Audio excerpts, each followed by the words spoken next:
And welcome back to another video with your boy Will Dickinson. We're here with a new video. We're going to be doing a little bit of some Scottish Open talk because we just had the Scottish Open go down.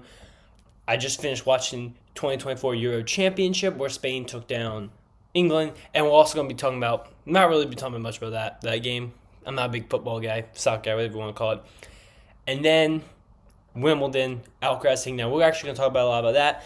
Because I did enjoy Wimbledon this year, and I love watching the game of tennis. It's super fun, but obviously, we got to start with my bread and butter. We've been posting videos. I haven't posted since the Travelers Championship when Scotty Scheffler took down Tom Kim. We've had a couple weeks of golf. We had Cam Davis win the Rocket Mortgage.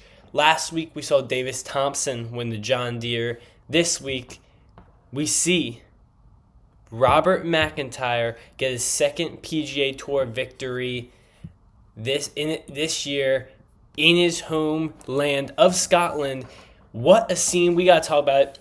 Obviously, we saw a fantastic finish between Adam Scott and Robert MacIntyre. I thought that was one of the best finishes so far this year on the PGA Tour. It looked like Adam Scott was really going to win this tournament today. Really, no one was playing good. Ludwig, Morikawa, Thigala, Rory, a lot of guys who are in the mix in those final groups wasn't playing great golf, and Adam Scott was the only one doing that. Shot 3 under today. He was at 17, dropped back to 16, got back to 17, I believe, with a birdie either on 16 or 17. But yeah, MacIntyre obviously makes that long putt on 14 to birdie to get the 15 under. And then I believe on 16, he hits his driver, was it right off the tee, I believe, and he gets into the long grass, and we're like, okay, he's going to be fighting for a par probably, depending on his lie, could still make birdie on this par 5. But he discovers being on some sprinkler head, and he gets relief, gets a free drop, which was really favorable to him.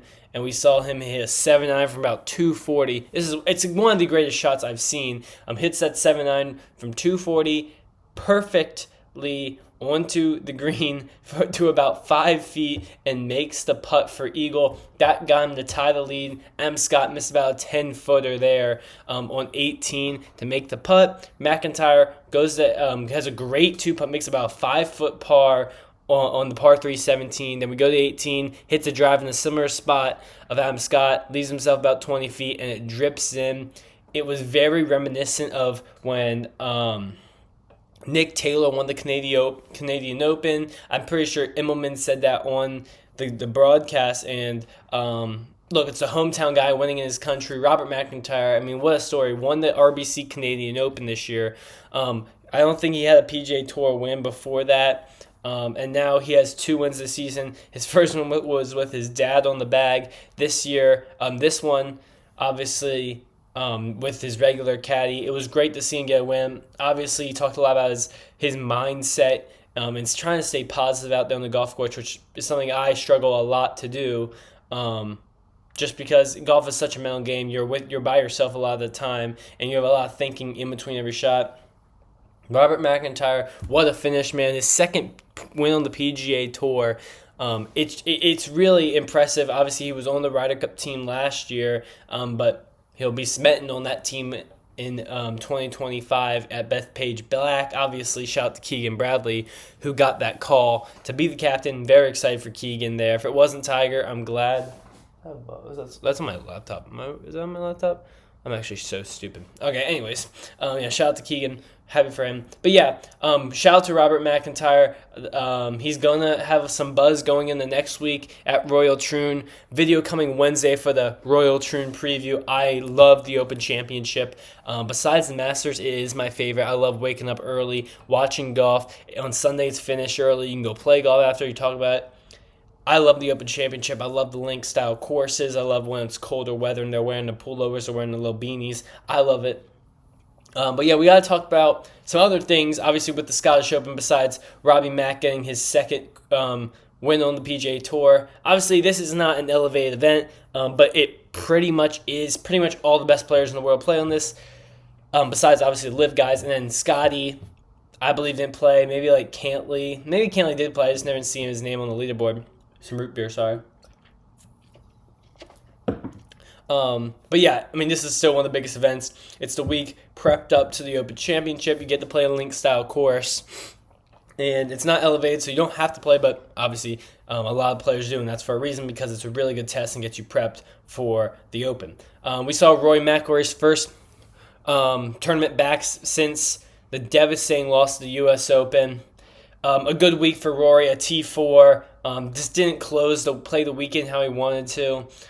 Finished 4 back of Robbie Mac, but a good week for Rory. He's going to be, I think he's a trendy, really good pick for the Open Championship. Now, I'm going to have to, I'm not going to make my official pick until Wednesday, who I think is going to win. I'll give you some names, but I think Rory's definitely going to be in that conversation for me. I think obviously this tournament is going to mean a lot to him after how he lost at the U.S. Open. I think he's going to be in the mix. I think he really wants to win this tournament more than maybe any tournament recently, just because of how he has a bad taste in his mouth since the U.S. Open, and he wants to silence the haters. But yeah, so it was great to see Roy back. Good start from him, and he's ready to go. Obviously, shout out Adam Scott. Really comes out of nowhere and almost goes and wins this tournament. Gets a second place. Shout out Adam Scott. Just one of the most consistent golfers in the last decade for him. Not representing Australia in the Olympics. He's probably bummed about that. But this is a really good finish, and maybe he can make some noise at the Open. Aaron Rai continues to play really good golf, gets a T4. And Sung Jae, another strong week from Sung Jae, had a good week at the Travelers. I believe maybe at the Rocket Mortgage as well.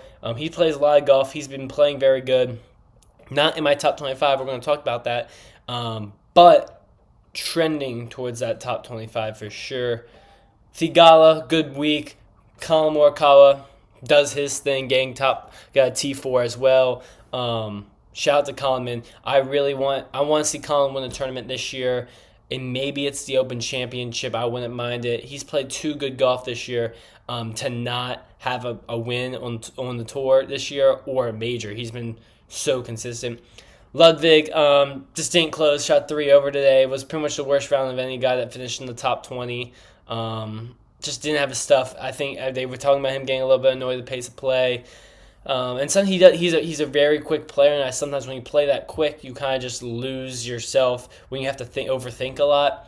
And yeah, that's what happened to Ludwig today. Still a very good week. He's so young, he has so much potential, and obviously going to be one of the favorites going into next week at Royal Troon. We saw a lot, again, there's a lot in these tournaments, especially like the Scottish Open, where it's kind of like a DP World event. You see like a lot of random guys kind of get like Langascu, the Frenchman, Alex Norman, Mansell, Perez, Seam. These are guys, or Lana Del Rey. These are guys who aren't really normal guys on PGA Tour, play really well in these events. Tom Kim, another good round. Schauffele, another good round. And yeah, obviously some guys struggled. Jordan Spieth not making that cut. Justin Thomas was the leader after day one. Finished at 4 under, not great there. Hideki missed a cut. So yeah, obviously you want to play well going into next week, but I don't think it matters too much. But this was a great preview for the Open Championship. We can talk about our top 25. I'll give you a little. I've still been updating it on the weeks that I haven't been talking to you guys about golf. Not much has changed because the best players in the world really don't play in these events, but the top 8 hasn't really changed. Scotty, Xander, Bryson, Rory, Colin, Ludwig, Patrick Cantley, Hovland. Hasn't changed up. I have Wyndham Clark up to 9. Look, say what you want about Wyndham Clark. He's been playing better golf recently. Good start at the Open. Good start to Travelers. Playing good golf. Hideki's still at that 10. Rahm playing well on Live. Coming off, I think he had another T6 in this event. He's above a guy like Koepka, who I've dropped, just haven't been great this year. And he's a major player, and I'm sure he's going to try bringing on this last really chance to watch him this year, which sucks. We get to see the PGA Tour guys, obviously, in the FedEx Cup. and the President's Cup, but we won't be able to see the Live guys. Tony Finau, Terrell Hatton's been amazing on Live this year. Had a third place. Shout Sergio Garcia, who won in Spain. Great day for the Spaniards. Sahith Theegala, after a good week, moves up to 17. Tom Kim up to 18. Homa's down 19. Made the cut. Not a good weekend for Max Homa. His game just hasn't been as good this year. Robbie Max up to 20. Good for Robert MacIntyre. Obviously, can keep moving up. Cam Smith up a little bit. He's been playing well on Live. I love Cam Smith this upcoming week. If I'm going to pick a Live guy to win this week, I just don't think DeChambeau's been a great play on these link-style courses. I like Cam Smith. Obviously, he's won the Open at St. Andrews. He could do it again. And then, just guys that are not in my top 25. I had to move Akshay out with Robert MacIntyre coming in, but Akshay's been playing extremely good golf this year. That's really the update on the top 25 golfers. Shout out Robbie Mack. I'm going to take a quick break, and then, let's go talk about some Wimbledon. Wimbledon was this week, or the last 2 weeks, really. And I'm a guy who doesn't really keep up with the other non-major tennis tournaments, but when it's major tennis tournament season, especially the Wimbledon and U.S. Open, I'm locked the freak in on these tournaments. And I've been watching Wimbledon pretty much the last 2 weeks, ever since the round of 32. I've been watching, keeping up, and obviously I wanted an American to win. I wanted Tiafoe almost took down Alcaraz in the round of 32. Rooting for Tommy Paul, rooting for Taylor Fritz, rooting for Ben Shelton. I'm rooting for all these guys. I think Fritz and Tommy Paul both made it to the quarters. Coco let me down, losing to Navarro. But I'm really just going to talk about Carlos Alcaraz, absolute dominant over Novak Djokovic today. Man, this dude's the future of tennis. He's not really the future of tennis. He's the now of tennis. He's won 4 majors now. He's 4-4 in Grand Slam finals.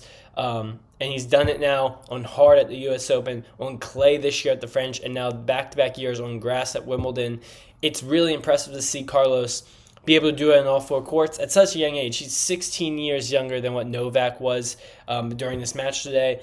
I think you could tell Novak, obviously, was coming off of surgery. It's even impressive he got there. Obviously, didn't have to play his quarterfinal match against Demir, whatever you pronounce, the Aussie, who dropped out on his quarterfinal match.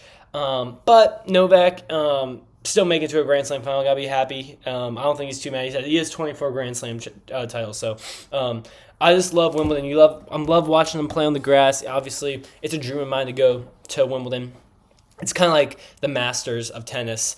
I don't really talk much about tennis at all because I don't really keep up with the small tournaments, but I really do know tennis. Obviously, you watch the Netflix show Breakpoint. It really got me introduced to tennis, and then been watching a lot of the Wimbledon, and then obviously going to be watching the U.S. Open in whenever it starts. Is it September, August? I can't remember when U.S. Open is. I think it's in August, maybe September.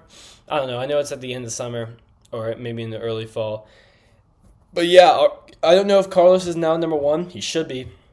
I know it was Sinner. Sinner dropped out in the quarters to Medvedev. Was it Medvedev? I think Medvedev. I loved watching Wimbledon. Obviously, the woman that won was I can't remember her name, from the Czech Republic. Again, Wimbledon's produced some random woman winners. It was back-to-back years for the Czech Republic winning. One in Coco. Not a big fan of Swiatek. I like Sabalenka, but it wasn't really any of the big names this year in it. I thought Rabankina was going to win once Coco went out. She lost in the semis. Wimbledon was fantastic. It delivers every year. I love waking up early in the morning and throwing on some tennis during my day. It's been fun. And obviously, Europe, had just the Euros, shout out Spain. And next week, the Open Championship. Huge week in golf, the last major championship. So I'm going to be having a video Wednesday going through all my predictions and talking about the Open Championship. Oh, God, we paused? Oh, I don't know if that was paused. It was paused for me. Hopefully it wasn't. We're going to be talking all things Open on Wednesday. And then Sunday, after the Open is finished, a video will be coming, obviously, talking about it all. And we'll have the 4th and final major. It's sad, but I'm also excited because the Open Championship delivers. And we've had some great majors. The Masters was fun. The Masters honestly might have been the worst tournament on Sunday because all the players kind of fell off. Like, they all just made mistakes, and Sky was the only one not to. It wasn't like a heroic comeback or great golf. Sky just played his game and won pretty easily. But obviously the PGA with Xander barely beating DeChambeau on Sunday, and the U.S. Open, DeChambeau then Rory coming back on DeChambeau, then DeChambeau obviously with one of the greatest up and downs, Rory's collapse. It was great. The U.S. Open was great at Pinehurst. Valhalla was an easy course, but had a good ending, and the Masters is the Masters. So hoping for a good fourth and final major, and hopefully we're not due for a letdown. But afraid it could be. Last year kind of sucked with Brian Harman because I'm not a Brian Harman fan. But we'll see. Hopefully it could be a random guy. We haven't really had a random guy. We had my three best players in the world have won all three majors this year. So maybe it's going to be Rory. Maybe it's just a chalk year in majors. But we'll see. Excited for it, and I'll see you on Wednesday, man. Thanks for watching, and I did a new style I got a new laptop on a Mac, so I'm recording on there. Hopefully it turns out well. But yeah, thanks for watching, and I'll see you on Wednesday, guys. Peace.